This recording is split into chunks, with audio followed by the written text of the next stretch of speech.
Всем привет, это канал Bytes Buddy. А перед началом данного видео попрошу подписаться на канал и поставить лайк. И хочу сказать, кому нравится мой контент, пожалуйста не пожалейте свой лайк и напишите комментарий. И про подписку не забудьте. А видео было взято с канала Risk Solda Anime, а перевел и озвучил Buddy.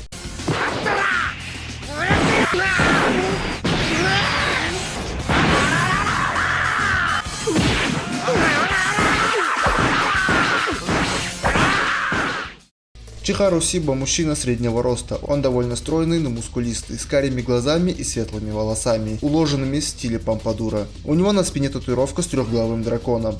В качестве наряда Чихару обычно носит повседневную одежду преимущественно пурпурного цвета. В бою он предпочитает пурпурные брюки и туфли таби, а также носит белую или красную куртку, что, как говорят, символизирует его позицию лидера. Сиба последний лидер гоночной банды Токоутай, который быстро заработал себе имя за свое бесстрашное отношение и способность не чувствовать боль. Эта репутация приобрела легендарный статус после того, как ему удалось отбиться от 100 человек самостоятельно, несмотря на то, что его сбил встречный мотоцикл.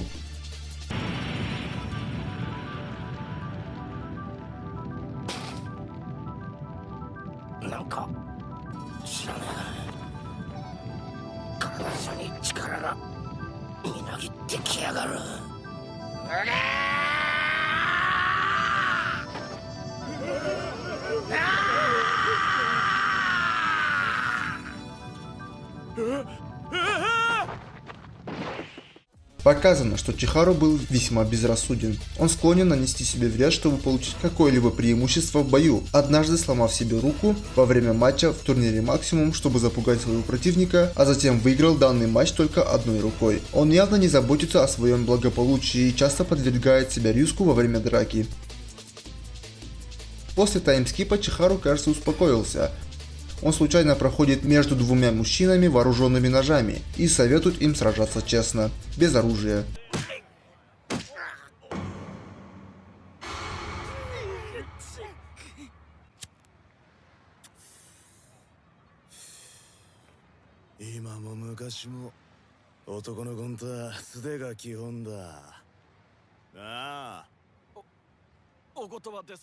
Позже в манге он даже преподает Баки Ханме ценные уроки и служит учителем в их коротких столкновениях.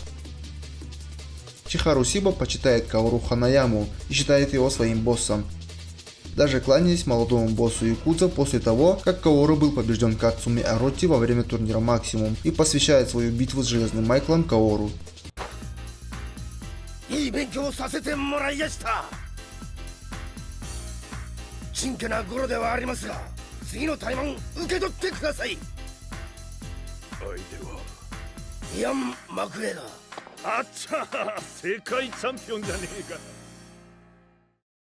Позже, во время битвы Каору со Спеком, слова Чихару разносятся эхом, когда Ханаяма Каору прорывается через атаку Спека, намекая на взаимное уважение. Сиба чрезвычайно вынослив и обладает очень сильной волей, часто полагаясь на свой чрезвычайно твердый череп в качестве основного метода атаки. Это сочетается с очевидной неспособностью чувствовать боль, что лучше всего продемонстрировано во время боя с Коухем Ханатакой, где Сиба сумел сломать свою собственную руку, чтобы запугать своего противника, а дальше Чихару продолжил беспощадно избивать его.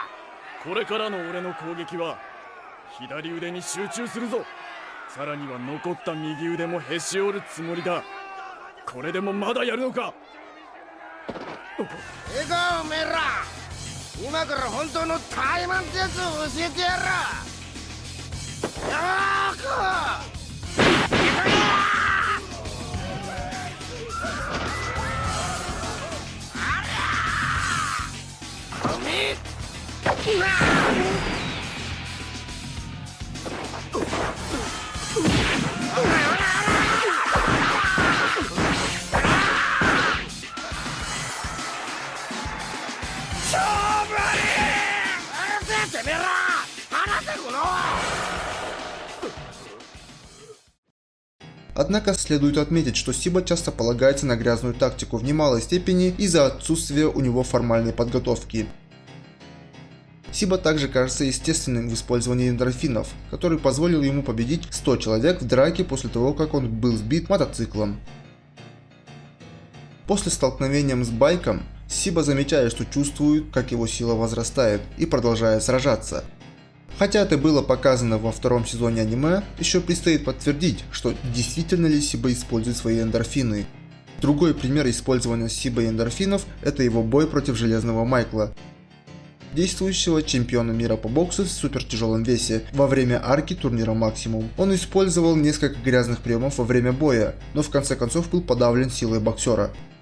Однако во время боя, когда Сиба лежал, казалось бы побежденный, верхние огни ринга напомнили Сибе о битве с конкурирующей бандой байкеров, где он был сбит мчащимся мотоциклом. Это заставляет его сказать, что все будет хорошо, и он продолжает драться с еще большей жестокостью. Однако, несмотря на его решимость и силу воли, он, вероятно, является одним из наименее опытных в турнире Максимум. Но ему удается выдерживать серьезные испытания во время обоих матчей. Хоть он и не считается очень сильным, зато он считается одним из самых стойких персонажей в аниме. У него очень высокая выносливость. Воля и решимость Чихару единственное, что и позволяет ему бороться с бойцами значительно более сильными, чем он сам. На самом деле, хотя Сибе и удалось выиграть свой матч, сломав руки Железному Майклу лбом, он потерял сознание, а его травмы были настолько серьезными, что он просто не мог иначе.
В целом он один из самых интересных персонажей арки турнира Максимум, и его просто невозможно забыть. Но я надеюсь, что он снова появится в манге, потому что он довольно забавный парень, и я хочу увидеть его больше боев. Ну, а на этом у меня все. Если вам понравилось видео, попрошу подписаться на канал и поставить лайк данному видео. Всем удачи, всем пока.